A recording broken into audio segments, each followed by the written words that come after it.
Hello students, this is only one part of the video. Today I am going to teach you chapter 5 history, rulers and buildings. अब तक आप लोगों ने पढ़ा कि राजाओं ने किसको हराया, कहाँ उनकी विजय हुई और कौन कौन सी जगहों पर उन्होंने अपना साम्राज्य बढ़ाया। अब इस चैप्टर में आप पढ़ेंगे कि वो कैसे शासक थे और उन्होंने कौन कौन सी नई नई बिल्डिंग्स बनाई। Figure 1 shows the first balcony of the Qutub Minar. Qutbuddin Aibak had this constructed around 1199. Figure number 1 जो ये कुतुब मीनार है, इसको कुतुबुद्दीन ऐबक ने बनवाया था। फर्स्ट फ्लोर इसका कब बनवाया था? 1199 में। The Qutub Minar is 5 stories high. The band of inscriptions you see are under its first balcony. The first floor was constructed by Qutbuddin Aibak and the rest by Iltutmish around 1229. Over the years it was damaged by lightning and earthquakes and repaired by Alauddin Khilji, Muhammad Tughlaq, Firoz Shah Tughlaq and Ibrahim Lodi. Qutbuddin Aibak ने इस buildings का first floor बनवाया। उसके बाद जो बाकी की buildings है इल्तुतमिश ने 1229 में बनाया, लेकिन ये लाइटनिंग और अर्थक्वेक के कारण ये डैमेज हो रही थी। इसको रिपेयर कराया अलाउद्दीन खिलजी ने, मोहम्मद तुगलक ने और फिरोज शाह तुगलक ने और इब्राहिम लोदी ने। Between the 8th and 18th century, kings and their officers built two kinds of structure. First were forts, palaces and tombs, safe protected and grandiose places of rest in this world. And next the second was structures made by public activity including temples, mosques, tanks, wells, caravan series and bazaars. पहला दो तरह की buildings 8th और 18th century के बीच में बनवाया गया। कौन कौन सी? पहली फर्स्ट प्राइवेट बिल्डिंग्स थी जिसमें फोर्ट्स, प्लेसेस, गार्डन्स बनवाए गए, रेसिडेंस बनवाए गए और टॉम्स बनवाए गए। सेकेंड किस टाइप्स की बिल्डिंग थी? सेकेंड बिल्डिंग थी पब्लिक एक्टिविटी की। इसमें टेम्पल्स बनवाए गए, इसमें मॉस्क बनवाए मतलब मस्जिद, टैंक्स बनवाए गए, वेल्स बनवाए गए और बाजार बनवाए गए। नेक्स्ट पॉइंट है इंजीनियर्स स्किल एंड कंस्ट्रक्शन।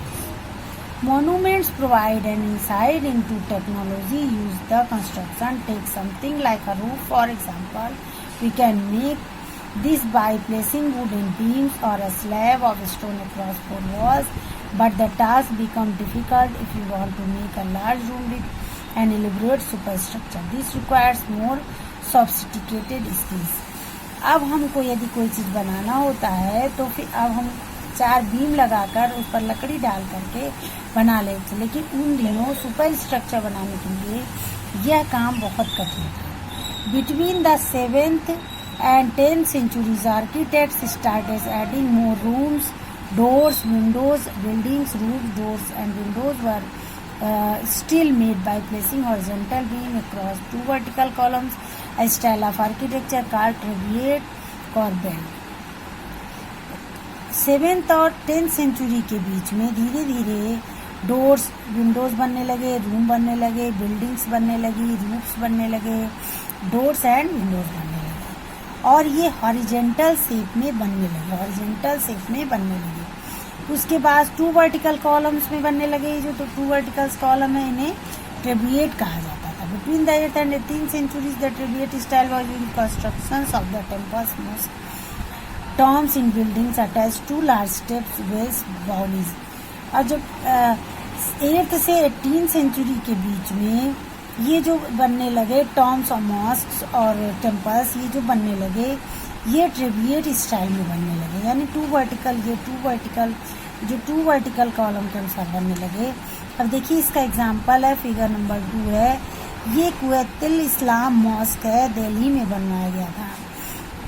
ये दिल्ली में और ये है कॉर्बेल। इसको स्ट्रक्चर बताया गया है कि किस तरह से ये इसका कॉर्बेल स्ट्रक्चर, ये कॉर्बेल टेक्निक के अनुसार इसका स्ट्रक्चर बनाया गया। उस समय बाउलीज भी बनाए होते जो पानी से रिलेटेड होता था। Temple construction in early 11th century. Kandariya Mahadev temple dedicated to Shiva was constructed in 999 by King Dhangdev of the Chandel dynasty. Figure 3 is the plan of temple. An ornamented gateway led to an entrance and the main hall Mahamandap where dances were performed. The image of the chief deity was kept in the main shrine Garbhagriha. This was the place for ritual worship where only the king, his immediate family and priests gathered. The Khajuraho complex contained royal temples for commoners were not allowed. The temples were decorated with elaborate carving. जो कंदरिया महादेव का मंदिर है यह राजा धंग देव ने, जो कि Chandel dynasty के राजा थे, इन्होंने 999 में बनवाया था। और ये जो यहाँ पर मेन प्रवेश द्वार है, ये जो यहाँ पे मेन जाया जाता है, ये मेन एंट्रेंस का जो द्वार है घुसने का, इसे महामंडप कहा जाता है, जहाँ पर नृत्य का आयोजन भी किया जाता था। और यहाँ पर उसके बाद जो है मेन मंदिर जो है वहाँ पर मूर्ति रखी जाती थी, उसे गर्भगृह कहा जाता था। वहाँ पर सब लोगों का जाना अलाउ नहीं था। वहाँ पे उस समय वहाँ पर केवल पुजारी या उनसे रिलेटेड ही लोग जा सकते थे। जो खजुराहो का टेम्पल्स है, इसी का वो भी एग्जाम्पल है। उस समय वहाँ उस मंदिर में, खजुराहो मंदिर में भी आम लोगों का यानी कॉमनर्स का जाना अलाउ नहीं था। वो भी खजुराहो का जो मूर्ति है ये भी बहुत सारी सुंदर सुंदर मूर्तियों से अलंकृत था। नेक्स्ट है the Raja Rajeshwar temple at Thanjavur had the tallest Shikhar amongst temple of its time. Constructing it was not easy because there was no cranes in those days, and the 90-ton stone for the top of the shikhar was too heavy to lift. So the architects built an inclined path to the top of the temple, placed the boulder on rollers and rolled it all the way to the top. The path started more than 4 kilometers away so that it was not be too steep. This was dismantled after the temple was constructed, but the residents of the area remembered the experience of the construction of the temple for a long time. Even now a village near the temple is called Charupallam, the village of the incline. जो राजा Rajeshwar temple है, इसका जो ये शिखर है उस समय का सबसे लंबा शिखर था, क्योंकि उन दिनों क्रेन को भी नहीं ले जा सकता था, क्रेन भी नहीं थे, और 90 टन स्टोन ले जाना शिखर पर, इसके शिखर पर ले जाना बहुत ही मुश्किल था। आर्किटेक्ट ने पहले उसे सीढ़ीदार चढ़ाईदार रास्ता बनवाया, उसके रोलरों द्वारा और भारी पत्थरों को उस पे रोल करके ले जाया गया, रोलर के द्वारा ले जाया गया।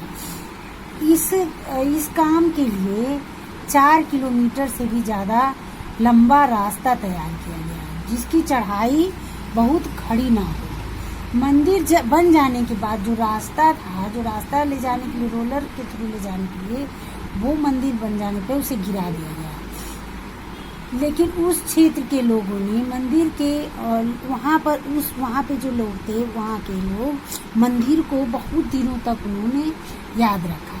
आज भी मंदिर के पास एक गांव है जिसे चारूपल्लम कहा जाता है, जिसके मीन्स है चढ़ाईदार रास्ते का गांव, विलेज ऑफ इंक्लाइन, चढ़ाईदार रास्ते का गांव। Next part of the chapter I will continue to next class.